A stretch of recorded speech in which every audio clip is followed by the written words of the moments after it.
পশ্চিম থানায় এসেছি আমার বিরুদ্ধে কিছুদিন ধরে যে আমার বাংলাদেশের ফেক আইডি কার্ড এবং বার্থ সার্টিফিকেট নিয়ে হেডলাইন্স ত্রিপুরা এবং অন্যান্য ছোটো ছোটো বিভিন্ন সোশ্যাল মিডিয়াতে আমার এগেনস্টে প্রচার করেছে। বিশেষ করে হেডলাইন ত্রিপুরা ধারাবাহিক আমার বিরুদ্ধে এটা প্রচার করা হয়েছে কোনো তথ্য যাচাই না করে, এবং আমাকেও জানায়নি যে আমার যে ভোটার আইডি কার্ড বাংলাদেশে এবং বার্থ সার্টিফিকেট যে এটা সঠিক কিনা বা এটা ফেক কিনা সে বিষয়টা তারা জানার প্রয়োজন বোধ করেনি।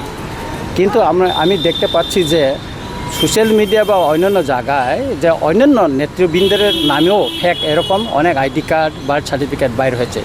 হেডলাইন ত্রিপুরা তাদের বিরুদ্ধে কিন্তু কিছু নিউজ বাইর করেনি। আমি মনে করি আমি একজন উপজাতি এসটি কেন্দ্র থেকে আমি নির্বাচিত হয়ে আছি, এবং এই হিসাবে আমার বিরুদ্ধে মনে হয় ওনারা এটা প্রচার করেছেন, এবং SC অ্যাট্রোসিটি অ্যাক্টে আমি এটা কেসও করেছি।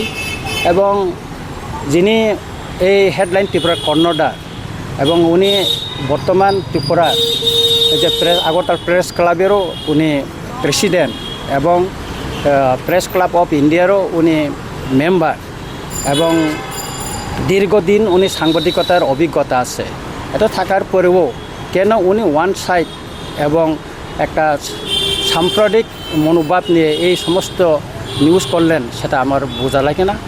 সেটা আমি আইনের মাধ্যমে আইনের আশ্রয় নিয়েছি, এখন আইনের লড়াই হবে, আইনের লড়াই করব, এবং কোথায় কোথায় আর করতে হবে আগামীকাল আমি সেটাই করব। আজকে অফিস বন্ধ, গোটাকাল অফিস ছিল, এবং আমি সমস্ত ডকুমেন্টস সাপোর্ট নিয়ে আমি এটা লড়াই করে যাব আর কি।